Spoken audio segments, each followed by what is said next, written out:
तालुक्याचे शिलेदार विशाल दादा जाधव माजलगावच्या शिवाजी महाराज चौकात उपोषणाला बसलेले भूमिका पण कुठेही सरकारची हालचाल. आमच्या वडोली शहरातील संध्या सुरेश गायकवाड या मुलीची बीडच्या जिल्हा रुग्णालयामध्ये 1 तारखेला डिलिव्हरी झाली.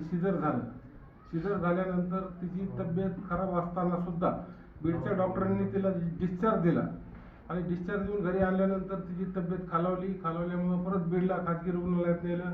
सोनोग्राफी केल्यानंतर डॉक्टरांनी सांगितलं तिच्या पोटामध्ये इन्फेक्शन झालंय, पू झालाय, पाणी झालंय, तिचं परत रिऑपरेशन करावं लागेल. बीडमध्ये ती होणार नाही म्हणून मुलीच्या आईवडिलांनी तिला पुण्याला नेलं. पुण्यामध्ये DY पाटील हॉस्पिटल असेल किंवा दीनानाथ मंगेशकर असेल, YCM असेल या खाजगी रुग्णालयांनी सुद्धा तिला ॲडमिट करून घेतलं नाही. तिची प्रकृती अत्यंत खराब होती. त्याच्यानंतर त्या मुलीला आईने आणि वडिलांनी ससून रुग्णालयामध्ये ॲडमिट केलं. तिथल्या डॉक्टरने तिला ॲडमिट करून घेतलं. तिच्या दुसऱ्या दिवशी तिची सर्जरी केली. ते रिओपन केलं झालेलं सिझरचं ऑपरेशन केल्यानंतर त्याच्यातून प्रचंड प्रमाणात पू निघला, पाणी निघलं आणि त्याच्यानंतर डॉक्टरांच्या लक्षात आलं की बीडला ज्या ठिकाणी सिझर झालं होतं त्या डॉक्टरचा हँड ग्लोव्ज आणि पेपर नॅपकिन तिच्या पोटात होती, त्याच्यामुळे तिला इन्फेक्शन झालं.